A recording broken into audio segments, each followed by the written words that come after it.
तो नमस्कार दोस्तों, मैं दीपक नागर दीपक इकोनॉमिक्स के इस चैनल पर आप सभी का स्वागत करता हूं दोस्तों। तो यहाँ पर हम बात करते हैं एक इम्पोर्टेंट जो इश्यू चलता है इकोनॉमिक्स के करंट अफेयर्स का, उसके बारे में हम यहाँ पर डिटेल में डिस्कस करते हैं। तो हम आज एक बहुत ही इम्पोर्टेंट जो इश्यू है उस पर डिस्कस करेंगे। आप सब ने नाम सुना होगा, वो है G20। G20 की आजकल इतनी एक्टिविटी हो रही है देश में, कभी कभी उदयपुर में, कभी हैदराबाद में, कभी गोवा में, कभी दिल्ली में। तो G20 का बेसिकली अभी वर्तमान टाइम में जो 2023 चल रहा है, इसमें इंडिया अध्यक्ष है G20 का। तो इसको इंडिया बहुत ज़्यादा इंपॉर्टेंस दे रहा है, भारत सरकार बहुत ज़्यादा इंपॉर्टेंस दे रही है, बहुत सारे एक्टिविटीज़ हो रही है। अभी मेन समिट तो बाद में होगी, अभी नहीं हुई, लेकिन छोटे छोटे प्रोग्राम अभी से आयोजित हो रहे हैं। तो आज हम G20 के बारे में दोस्तों डिटेल में डिस्कस करेंगे। सबसे पहले तो हम जानेंगे हिस्ट्री क्या थी, भाई G20 की हिस्ट्री क्या है, कब इसकी स्थापना हुई, क्यों हुई, इसका क्या क्या ऑब्जेक्टिव है, ऑब्जेक्टिव क्या है, क्या जरूरत आ पड़ी थी ऐसे कोई पहले से कोई संगठन था क्या जो G20 को लाना पड़ा, कोई ज़रूरत तो होगी तभी लाना पड़ा। G20 के मेंबर्स कितने हैं, क्या 20 मेंबर है क्या? जी नहीं, 20 मेंबर नहीं है, 19 ही मेंबर है। एक तो संगठन है यूरोपियन यूनियन, इसलिए देश 19 है और साथ में एक संगठन को जोड़ लो तो 20 हो जाते हैं। इसके बाद इसके कई सारे जो एनुअल समिट होती है उसके बारे में हम जानेंगे। हर साल कहीं ना कहीं इसकी मीटिंग होती है, जैसे अभी 2023 में इंडिया इसका अध्यक्ष है, मतलब इंडिया में मीटिंग होगी। 2022 में इंडोनेशिया में हुई थी, अगले साल ब्राज़ील में होगी। तो ये एनुअल समिट के बारे में जानेंगे। एग्जाम में पूछा करते हैं कि भाई ये समिट कहाँ कहाँ हुई थी। उसके बाद में G20 का एक कंसेप्ट होता है शेरपा, काफ़ी इंपॉर्टेंट कंसेप्ट होता है शेरपा, जो इंडिया के शेरपा है अमिताभ कांत। तो इसके बारे में जानेंगे कि बेसिकली शेरपा होता क्या है और इसके क्या इसका रोल होता है। इसके बाद में हम जानेंगे दोस्तों जो एक G20 का ट्रोइका कंसेप्ट होता है, ये ट्रोइका के बारे में जानेंगे। एग्जाम में पूछा करते हैं कि भाई अभी वर्तमान में G20 ट्रोइका में कौन कौन से देश शामिल है। तो लो दोस्तों, ये हम सब यहाँ पर डिटेल में डिस्कस करेंगे। तो चलो चलते हैं दोस्तों हमारे टॉपिक के प्रति। एक बार हम इसको हल्का सा ब्रीफ डिस्कस ले लेते हैं, फिर हम इसको स्लाइड के माध्यम से और ज़्यादा डिटेल में स्टडी करेंगे। तो सबसे पहले देखो हिस्ट्री क्या है। हिस्ट्री देखो कुछ नहीं है, आप सब लोगों ने एक समूह का नाम सुना होगा G8, जो वर्तमान में G7 है। नाम सुना नहीं सुना? सुना। तो बेसिकली ये क्या है, जितने दुनिया के जो मालदार है ना, पैसे वाले, डेवलप कंट्री, विकसित देश, पैसे वाले डेवलप कंट्री है, उनका संगठन था। उनका संगठन है 8 देशों का। इसमें क्या होता है, रशिया कभी कभी बदमाशी करता रहता है। रशिया कभी, आप जानते हो रशिया दुनिया भर में लड़ाई करता रहता है, तो रशिया को कभी निकाल देते हैं। जब रशिया निकल जाता है तब ये G7 रहता है। रशिया जब होता है तो G8 होता है। तो वर्तमान टाइम में ये G7 ही है बेसिकली। तो पूरी दुनिया में इसकी दादागिरी थी। USA हो गया, कनाडा हो गया, ऐसे ये बड़े बड़े देश जैसे कि UK, ब्रिटेन हो गया, जापान हो जाएगा, इटली, ऐसे ये दुनिया के 6-7 देश मिलकर पूरी दुनिया की इकोनॉमिक पॉलिसी को डिसाइड करते थे। पूरी दुनिया में क्या इकोनॉमिक पॉलिसी होगी, कैसे UN काम करेगा, कैसे WTO काम करेगा, और भी कई सारे संगठन दुनिया भर में ये 7-8 देश मिलकर आपस में निर्णय लिया करते थे। लेकिन क्या दुनिया में ये 7 देश ही पावरफुल थे क्या? तो एक जमाने में जब G7 की स्थापना होती तब यही पावरफुल थे। लेकिन धीरे धीरे देखा आपने 1980s के बाद में कई सारे देश काफ़ी दुनिया में तरक्की करे, जिसमें से एक इंडिया भी शामिल है। भाई 1980 तक तो हम काफ़ी पिछड़े हुए देश थे, लेकिन 1988 1990 के बाद में हमने काफ़ी डेवलपमेंट किया। इसके बाद चाइना ने दुनिया के आज सेकंड सब लार्जेस्ट इकोनॉमी है। इंडिया दुनिया की 5th लार्जेस्ट इकोनॉमी है। इसके बाद ब्राज़ील जैसे देश, टर्की जैसा देश, सऊदी अरेबिया जैसा देश। तो ये सब देशों ने बहुत तरक्की करी, चाहे इंडोनेशिया हो, इन देशों ने बहुत तरक्की करी। और जो ये G7 के ओरिजिनल देश थे, जैसे कि ब्रिटेन, ये आप लोग जानते हो, अभी कोई ब्रिटेन की कोई ज़्यादा पावरफुल नहीं रहा, धीरे धीरे डाउन ही हो रहा है। तो ये देशों ने तरक्की करी। तब फिर दुनिया को समझ में आया कि यार अगर कोई इकोनॉमिक पॉलिसी के डिसीजन लेने हैं ना, इकोनॉमिक पॉलिसी पर दुनिया का कोई डिसीजन होगा या कोई कॉपरेशन करना है, तो केवल G7 देशों से बात नहीं बैठेगी। अब तो इनकी तो पावर कम होती जा रही है, लेकिन जो ये कुछ नए जो इमर्जिंग कंट्री है ना, जो उभर रहे हैं देश, या जिनको हम कहते हैं डेवलपिंग कंट्री, जो नए विकसित देश हो रहे हैं, इनको भी शामिल करने की आवश्यकता है। इनको भी इकोनॉमिक पॉलिसी के डिसीजन में शामिल करने की आवश्यकता है। तो इसीलिए आवश्यकता महसूस हुई कि अब G7 नहीं रहेगा, ये इसको बढ़ा के क्या करो, इन देशों को भी शामिल किया जाए, तो G20 हो जाएगा ये। तो G20 में कौन से 2 तरह के देश हो गया, एक तो जो पुराने डेवलप कंट्री थे G7 वाले, साथ में जो नए डेवलपिंग कंट्री हो रहे हैं, जो नए विकास कर रहे हैं, दुनिया में तेजी से आगे बढ़ रहे हैं, जैसे कि चाइना, इंडिया, ब्राज़ील, टर्की, ऐसे देशों को भी इसमें शामिल किया गया है, सऊदी अरेबिया को। तो ये सब मिला के बना ग्रुप ऑफ 20। बेसिकली इसमें दोस्तों 20 देश नहीं है, इसमें टोटल 19 कंट्री शामिल होता है। अभी मैं लिस्ट बताऊंगा आप लोगों को। साथ में एक संगठन है जो यूरोपियन देशों का संगठन है, आप लोग जानते होंगे, यूरोपियन यूनियन, इसको भी इसमें शामिल करते हैं तो ये 20 बन जाता है। नहीं तो इसमें देश 19 ही। अगर आपसे पूछा जाए कि G20 में कितने देश हैं, तो G20 में अगर केवल देश पूछा जाए तो 19 देश हैं, लेकिन अगर कुल कितने मेंबर है G20 के, तो 20 मेंबर है, जिसमें यूरोपियन यूनियन को शामिल किया जाएगा। यहाँ तक तो बात ये ठीक होगी। इसके बाद हिस्ट्री, कब इसकी स्थापना हुई, तो देखो दोस्तों, आप लोगों ने अगर थोड़ा सा जो क्या बोलते हैं फॉरेन इकोनॉमी या इकोनॉमी पढ़ा होगा, वैश्विक इकोनॉमी के बारे में, तो लगभग 1997 के आसपास में 1997 में ईस्ट एशियन क्राइसिस हुई थी। ईस्ट एशियन क्राइसिस, जो ये ईस्ट एशियन कंट्री है ना, जैसे कि इंडोनेशिया, थाईलैंड वगैरह, जैसे इस देशों में क्या होता, बैलेंस ऑफ पेमेंट संकट आ गया था। जैसे कि आज श्रीलंका मार रखा ना, कि वहाँ पे विदेशी मुद्रा भंडार समाप्त हो गया, वो लोग इंपोर्ट नहीं कर पा रहे। ऐसे 1997 में इन ईस्ट एशियन कंट्रीज में बीओपी क्राइसिस पैदा हो गया था। इनके पास विदेशी मुद्रा भंडार खत्म हो गया था, काफ़ी बड़ी मात्रा में जो विदेशी मुद्रा थी वहाँ से प्लानिंग कर गई थी, तो इन देशों में काफ़ी ज़्यादा स्लो डाउन आ गया था, मंदी आ गई थी, नेगेटिव ग्रोथ हुई थी।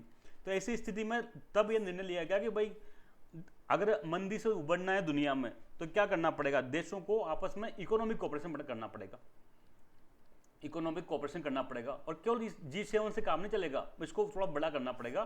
तो 1999 में ये G20 की स्थापना की गई, जिसमें 19 देश और एक यूरोपियन यूनियन मेंबर था।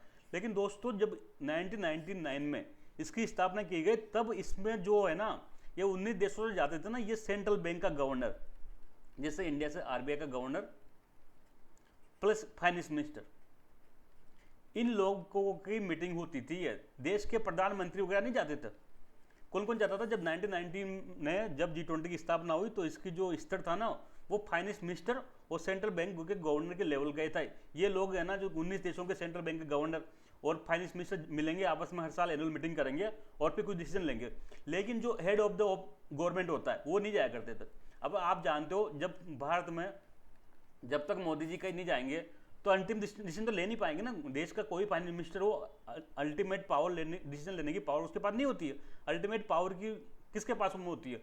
अल्टीमेट पावर की होती है प्राइम मिनिस्टर के पास में या प्रेसिडेंट के पास में। तो इसलिए बाद में फिर एक बार आप लोगों को याद हो, 2007-8 में ग्लोबल मंदी आई थी, ग्लोबल फाइनेंशियल क्राइसिस। अमेरिका में बैंक वगैरह डूब गए थे, लेमन ब्रदर्स का इनका नाम सुना होगा। अभी इन पर डिटेल डिस्कस का टाइम नहीं है अपने पास में। GFC, ग्लोबल वैश्विक संकट आ गया था, पूरी दुनिया में मंदी आ गई थी। तो फिर इसको कहा कि और अब इसको क्या करो, और ज़्यादा देशों में कोऑपरेशन बढ़ाने के लिए क्या करो, जो G20 का जो ये समिट हो रही है ना, अब इसको अपग्रेड करो। और किस लेवल पर करो? हेड ऑफ द स्टेट के लेवल पे करो, हेड ऑफ द गवर्नमेंट के लेवल पे करो। मतलब प्रधानमंत्री, राष्ट्रपति वगैरह ये आए वहाँ समिट में, न कि वित्त मंत्री ये भी आए, लेकिन साथ में प्रधानमंत्री भी उपस्थित रहे, ताकि कोई बड़ा लार्ज इकोनॉमिक डिसीजन लिया जा सके। तो अब आप लोग समझ गए होंगे G20 का बेसिक उद्देश्य क्या है। G20 का बेसिक ऑब्जेक्टिव सिंपल है, कोई खास नहीं है। जो दुनिया के जितने भी देश है ना, जो कई बार दुनिया के देशों में संकट आ जाता है, मंदी आ जाती है, जैसे अभी वर्तमान में चल रहा है कोविड-19 के कारण, जैसे इकोनॉमी बर्बाद होगी थी। जैसे कि कई देशों में भी, श्रीलंका में इनमें BOP क्राइसिस आ गया। तो ये जितने में दुनिया में जितना भी आर्थिक संकट आ रहे हैं ना, उनसे लड़ना है। लड़ने के लिए क्या करना पड़ेगा? आपस में एक देश को दूसरे देश से सहयोग करना पड़ेगा भाई, कोऑपरेशन करना पड़ेगा, लड़ाई नहीं करनी पड़ेगी। अभी रशिया यूक्रेन लड़ रहे हैं, तो पूरी दुनिया के लिए नुकसानदायक हो, पूरी दुनिया की इकोनॉमी के लिए। तो इन्होंने कोऑपरेशन नहीं किया है, तो लड़ाई के लिए गया। तो ये जो G20 का उद्देश्य है कि जितना कि दुनिया के बड़े देश हैं, ये 20-20 जो लार्जेस्ट इकोनॉमीज है, ये आपस में मिलकर कोऑपरेशन करें इकोनॉमी डेवलपमेंट के लिए, ताकि पूरी दुनिया की भलाई हो सके, पूरी दुनिया का इकोनॉमिक डेवलपमेंट होकर उसकी भलाई हो सके, पब्लिक का वेलफेयर हो सके। ये इसका ऑब्जेक्टिव है G20 का। तो यहाँ तक आप लोग समझ गए होंगे। और इसी G20 के लिए अब क्या करते हैं, एनुअल समिट होती है, हर साल ये लोग मिलते हैं, हर साल एक मीटिंग होती है कोई ना कोई देश में। जैसे 1990 से ये मीटिंग शुरू हो गई थी, लेटेस्ट में 2022 में जो लास्ट ईयर था वो इंडोनेशिया में हुई थी। अभी वर्तमान में कहाँ चल रहा है, 2023 में इंडिया इसका अध्यक्ष है, इसका अध्यक्ष है। और इंडिया में मीटिंग होगी, न्यू दिल्ली में मीटिंग होगी। पूरी दुनिया के जितने भी देश हैं, इन सब के प्राइम मिनिस्टर, अमेरिका के राष्ट्रपति वगैरह सब यहाँ पर आएंगे और मीटिंग समिट बड़े लेवल पे होगी। और इसका अगले साल कहाँ होगी? ब्राज़ील में होगी। अभी आपने देखा होगा G20 का तो बहुत इंडिया में क्रेज चल रहा है, इसके लोगो वगैरह जारी किए गए थे बार बार में प्रधानमंत्री के द्वारा, भी हम सब डिटेल में देखेंगे। तो हम चलते हैं पीपीटी के माध्यम से, एक बेसिक अंडरस्टैंडिंग आपको होगी कि G20 है क्या। ये देखो G20 देशों का मैं बता सकता हूँ मैप, हालांकि इसमें स्पष्ट नहीं दिख रहा, लेकिन हम आगे और डिटेल में देखेंगे। ये देख सकते हैं G20 का 2023 में इंडिया क्या है, इंडिया G20 का अध्यक्ष, इंडिया में सबमिट होगी। देख सकते हैं भारत 2023 इंडिया, वसुधैव कुटुंबकम इसका नारा था, one earth one family one future. ये आपको याद रखना है, इसकी G20 का जो इंडिया में थीम है ना, जो सबमिट हो रही है उसकी क्या थीम है, तो वन अर्थ, पूरी दुनिया, एक अर्थ है दुनिया, एक अर्थ है इसमें जो एक परिवार की तरह, वन फैमिली है और हम सबका फ्यूचर भी एक ही है। ये इस हमारी थीम है, वन अर्थ, एक पृथ्वी है जो परिवार की तरह, एक परिवार की तरह, वन फैमिली, और उसका एक फ्यूचर है, समान फ्यूचर है, one earth one family one future. ये आपको हमको याद रखना है, इसकी थीम इंपॉर्टेंट है, बहुत ज़्यादा इंपॉर्टेंट है, इसको हमको डिटेल में याद रखना। तो हिस्ट्री मैंने बता दिया। देखो सबसे पहले इसकी स्थापना 1990 में हुई थी, ईस्ट एशियन क्राइसिस हो गई थी, उसको लड़ने के लिए।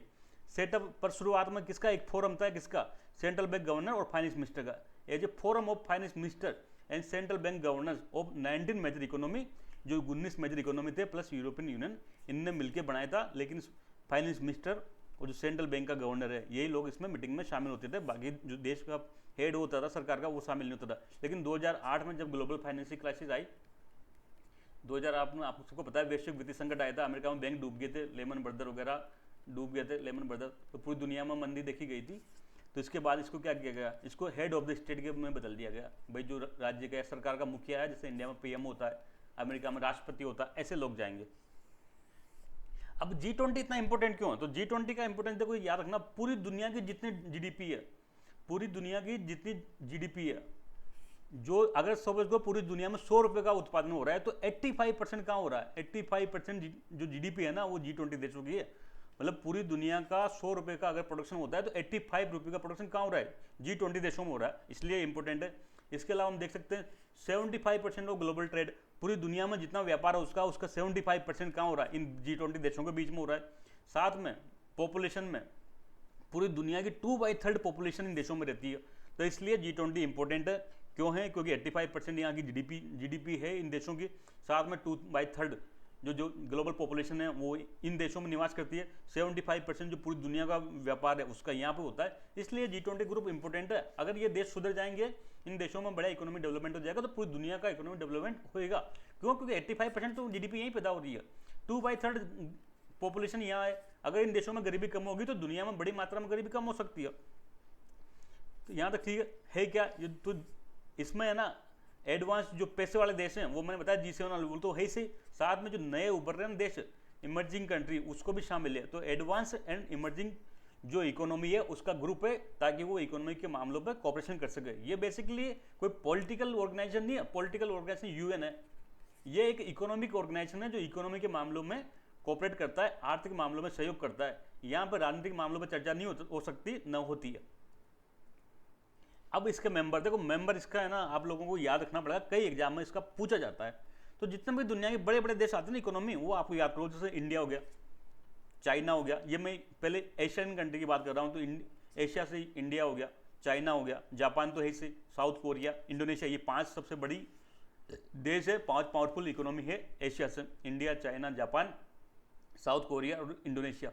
फिर ये यूएसए हो गया, अमेरिका का भाई पड़ोस में कनाडा, फिर ऑस्ट्रेलिया हो गया, ब्राज़ील हो गया, मेक्सिको, साउथ अफ्रीका, अर्जेंटीना, फिर ये यूरोपियन देश है, United kingdom, Britain, Germany, France, Italy, Turkey, Russia, ऐसे देश शामिल है। साथ में फिर एक मिडल ईस्ट से सऊदी अरेबिया शामिल है। पूरी दुनिया का आप जानते हो ये क्या है, पेट्रोलियम एक्सपोर्टिंग कंट्री है, पूरी दुनिया की इकोनॉमी आज की डेट में पेट्रोल पर डिपेंड करती है, तो इसको तो शामिल करना ही पड़ेगा ना कोई भी डिसीजन लेने में। तो सऊदी अरेबिया शामिल है। साथ में एक संगठन है यूरोपियन यूनियन, उसको भी शामिल किया गया। तो ये 20 देश, ये 20 ग्रुप है, इसको नाम आप 2-3 बार याद रखोगे तो आपको याद हो जाएगा, बार बार में 2-4 बार रिकॉल करोगे ना तो आपको याद हो जाएगा। बड़ी बड़ी देश हैं सारे, छोटे मोटे देश नहीं, देखो India, China, Japan, south Korea, Indonesia, USA, Canada, Australia, Brazil, Mexico, south Africa, Argentina, UK, Germany, France, Italy, Turkey, Russia, Saudi Arabia, European union. इसका हेडक्वार्टर, हाँ ये खास बात है, G20 देश का कोई हेडक्वार्टर नहीं है, मतलब परमानेंट कहीं मुख्यालय नहीं है कि भाई वहाँ पर से ये संचालित होता है। इसका मुख्यालय तो वहीं होता है जो इसका अध्यक्ष होता है। जैसा अभी 2023 में इसका अध्यक्ष कौन है? इंडिया है, तो इंडिया में इससे यहाँ संचालन होगा। अगले साल ब्राजील अध्यक्ष बन जाएगा तो सारी फाइलें ब्राजील पहुंच जाएगी। तो जहाँ जहाँ पे इसकी अध्यक्षता जाती रहती है वहाँ वहाँ पर क्या होता है, वहाँ पर इसकी सचिवालय रहता है। इसका परमानेंट कोई हेडक्वार्टर नहीं है जहाँ से संचालित हो रहा हो, जैसे कि लगभग दुनिया के अधिकांश संगठनों का हेडक्वार्टर होता है परमानेंट, लेकिन G20 की खास बात है कि इसका हेडक्वार्टर नहीं है। ये तो जहाँ पर है ना, जो इसका अध्यक्ष होता है वही इसकी सारी गतिविधि एक्टिविटी का ध्यान रखता है। ठीक है, अब G20 का शेरपा, ये शेरपा याद रखना इंपॉर्टेंट है भाई। देखो G20 जो था वो 2008 के बाद क्या कर दिया, प्राइम मिनिस्टर लेवल पे कर दिया काम। ठीक है, अब आप ये भी जानते हो कि देश में कोई भी देश का प्रधानमंत्री के पास एक ही काम नहीं होता कि जो G20 की मीटिंग में या G20 का ही काम देखे। प्रधानमंत्री तो पूरी सरकार का बॉस होता है, पूरा देश चलाना रहता है, उसको चुनाव में भाग लेता है, और कई सारे हजारों काम होते हैं। तो फिर तो इसलिए क्या करता है ये प्रधानमंत्री अपनी तरफ से G20 के लिए एक आदमी अपॉइंट कर देता है। इसी आदमी को क्या कहते हैं, शेरपा कहते हैं। भाई तू देख डे टू डे का काम, 24 घंटे 7 दिन 365, इसका यही काम है। जैसे कि नहीं होता कि विदेशों में, अब जैसे कि मान लो अब विदेश मंत्री थोड़े वहाँ पे अमेरिका का काम देख सकता है, तो वहाँ अमेरिका में क्या है, राजदूत है। ऐसे ही प्रधानमंत्री डे टू डे का काम नहीं देख सकता G20 का, तो उसके लिए उसने अपना प्रतिनिधि नियुक्त कर दिया, अपना एक रिप्रेजेंटेटिव अपॉइंटमेंट कर दिया। भाई तुम्हारा काम क्या है, बस ये दिन भर G20 का ही काम देखना है, जो भी इसकी मीटिंग में भाग लो, जो भी डिसीजन लेना उसको लो, बाकी टाइम टू टाइम ये PM को अपडेट कराएगा, और फाइनल डिसीजन तो PM ही लेंगे, लेकिन PM को ब्रीफ कौन करेगा, ये शेरपा करेगा। तो जो G20 देशों में प्रधानमंत्री का जो पर्सनल रिप्रेजेंटेटिव होता है उसको शेरपा कहते हैं। ये एक इंपॉर्टेंट पोस्ट होती है आज की डेट में। जब G20 अभी इंडिया अध्यक्ष है तब तो ये और ज़्यादा इंपॉर्टेंट हो जाती है।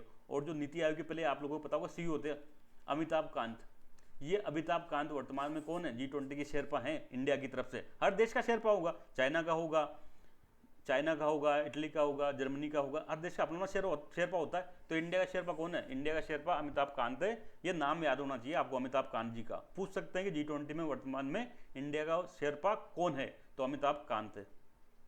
G20 में प्रत्येक देश से एक परमानेंट रिप्रेजेंटेटिव होता है जो उस देश के PM को रिप्रेजेंट करता है, उसको टाइम टू टाइम अपडेट करता है। इंडिया का G20 शेरपा कौन है, अमिताभ कांत है। अभी सारी गतिविधियां इसके अंडर में, देखो PM के पास टाइम नहीं होता। अभी G20 की जितनी भी एक्टिविटी हो रही है ना इंडिया में, सारी गतिविधियां इन्हीं के नेतृत्व में हो रही है, अमिताभ कांत जी के नेतृत्व में।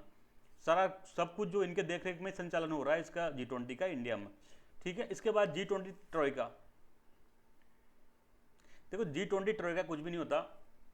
जैसे कि आपको पता है 2022 में समिट हुई थी इंडोनेशिया में, 22 में इंडोनेशिया में। 2023 में कहाँ होगी, इंडिया में होगी, न्यू दिल्ली में। और अगली होगी 2024 में, 2024 में ब्राजील में। तो जो G20 का वर्तमान अध्यक्ष है, वर्तमान, और उसके एक साल पहले पास्ट वाला अध्यक्ष था, और उसके एक साल बाद जो फ्यूचर वाला अध्यक्ष बनेगा, चीफ प्रेसिडेंट बनेगा, इन तीनों देशों को मिला के क्या कहते हैं, ट्रोइका कहते हैं। सिंपल सा बात है। G20 ट्रोइका का सिंपल मतलब है जो वर्तमान में अध्यक्ष है, जो पिछले साल अध्यक्ष था, जो अगले साल अध्यक्ष बनेगा, इन तीनों देशों को मिला के ट्रोइका कहते हैं। तो वर्तमान में कौन कौन हो गया ट्रोइका में शामिल, एक तो है ना जो लास्ट ईयर का अध्यक्ष था जहाँ पे समिट हुई थी इंडोनेशिया, वर्तमान में कौन कहाँ पे होगी, इंडिया में होगी, और अगले साल कहाँ होगी, ब्राजील में होगी। तो अगर आपसे पूछ सकते हैं एग्जाम में कि who is the current Troikaa in world, तो G20 देशों में वर्तमान में जो ट्रोइका में कौन से देश शामिल हैं, तो इंडोनेशिया शामिल है, इंडिया शामिल है और ब्राजील शामिल है। ये आपको रट लेना है, समझ भी लेना है। कंसेप्ट भी पूछ सकते हैं भाई G20 में ट्रोइका किसको कहते हैं, तो वर्तमान अध्यक्ष, पिछला अध्यक्ष, अगला अध्यक्ष। सिंपल सा है, लॉजिक है। G20 ट्रोइका, प्रीडिसेसर, प्रेजेंट और सक्सेसर, ये तीन देशों का जो ग्रुप होता है इसको ट्रोइका कहते हैं। प्रतिवर्ष G20 की समिट होती है। शुरुआत में मिनिस्टर लेवल की थी, तो हम जानते हैं शुरुआत में केवल मिनिस्टर जाते थे। तो 1990 में बर्लिन में हुई थी, जर्मनी में। इस टाइम प्रधानमंत्री जाते थे क्या, नहीं जाते थे। इस टाइम तो केवल क्या होता था, मिनिस्टर जाते थे, फाइनेंस मिनिस्टर लेवल की मीटिंग होती थी। 2000 में कनाडा में हुई, इतनी राम कहानी की आवश्यकता नहीं है, फर्स्ट याद रख सकते तो रख लो। 1999 में बर्लिन में हुई थी। 2002 में इंडिया में हुई थी, न्यू दिल्ली में। उस जमाने में ये क्या था, हेड ऑफ द स्टेट के लेवल पर नहीं होती थी, फाइनेंस मिनिस्टर के लेवल पर होती थी। अब 2008 से क्या हुआ, ये है ना जो गवर्नमेंट का हेड है, प्रधानमंत्री के लेवल पर शुरुआत हुई। सबसे पहले वाशिंगटन में हुई। ये कोई याद रखने की बात नहीं, लेटेस्ट की याद रखना है। 2022 में कहाँ हुई, नूसा दुआ बाली में, बाली जो इंडोनेशिया का एक टापू है, वहाँ पर हुआ था लेटेस्ट 2022 में। 2023 में न्यू दिल्ली में होगा और 2024 में ब्राजील में होगा। ये इसकी डिटेल और आ जाएगी, लेकिन आपको ये याद रखना है। 17वीं जी समिट थी लेटेस्ट जो 7 थी वो कहाँ हुई थी, वो नुसा दुआ बाली में हुई थी नवंबर 2022 में। देखो G20 की साल भर एक्टिविटी चलती है, ईयर पर फुल ईयर एक्टिविटी चलती है। जैसे अभी चल रही है, जैसे कि यहाँ अपने उदयपुर में आप लोगों को पता होगा शेरपाओं की मीटिंग हुई थी। और G20 कई सारे ग्रुप हैं, जैसे कि बिजनेसमैन का ग्रुप B20 कहलाता है, महिलाओं का ग्रुप W20 कहलाता है। तो इन सबकी मीटिंगें चल रही है, कहीं ना कहीं रोजगार का, एम्प्लॉयमेंट का अलग ग्रुप है, सबकी मीटिंगें चल रही है। जैसे जोधपुर में मीटिंग हुई थी, गोवा में मीटिंग चल रही है, हैदराबाद में चल रही है, तो इन सबकी मीटिंग चल रही है। लेकिन जो हेड ऑफ द स्टेट है ना, जैसे प्राइम मिनिस्टर, ये तो केवल 1-2 दिन ही आते हैं, 1-2 दिन ही आते हैं। जैसे कि यहाँ पे नवंबर 15-16 में पे मीटिंग हुई थी, बाकी साल भर तो चलती रहती है छोटी मोटी मीटिंग है। लेकिन जो मेन मुख्य प्रधानमंत्री की, राष्ट्रपति की मीटिंग तो 2 दिन ही होती है, जो नवंबर 15-16 को 2022 में हुई थी नुसा दुआ बाली में। अब हम हमारे की बात करेंगे, जो इंडिया में अभी G20 समिट होगी वो बेसिकली 18वीं होगी। तो ये भी याद रखना है कि इंडिया में जो समिट हो रही है वो कौन सी है, तो 18th है। कब से कब होगी, देखो चल रही है, साल भर चलेगी, लेकिन जो मेन समिट होगी ना वो 9 और 10 सितंबर को होगी। 9 और 10 सितंबर 2023 को होगी न्यू दिल्ली में, जिस दिन पूरी दुनिया से प्रधानमंत्री, प्राइम मिनिस्टर, प्रेसिडेंट वगैरह आएंगे और मेजर डिसीजन यही लिया जाएगा। अभी तो केवल एक भूमिका बन रही है, अभी तो लोग मिलकर चर्चा कर रहे हैं, ड्राफ्ट वगैरह तैयार कर रहे हैं। जो फाइनल डिसीजन होगा वो प्राइम मिनिस्टर जब आएंगे पूरी दुनिया से तब जाके निर्णय होगा। तो 9 से 10 सितंबर को 2023 को ये जो इंडिया की 18वीं G20 समिट है वो होगी न्यू दिल्ली में।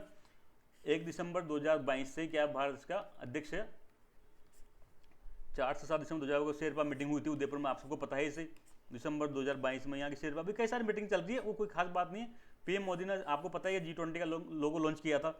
इसकी थीम मैंने पहले बताया दी आपको, वसुधैव कुटुंबकम, 1 अर्थ 1 फैमिली 1 फ्यूचर। ये थीम भी इंपॉर्टेंट है, नंबर भी इंपॉर्टेंट है, सब कुछ इंपॉर्टेंट है दोस्तों। G20 का पहली बार है ना भारत में G20 की समिट हो रही है।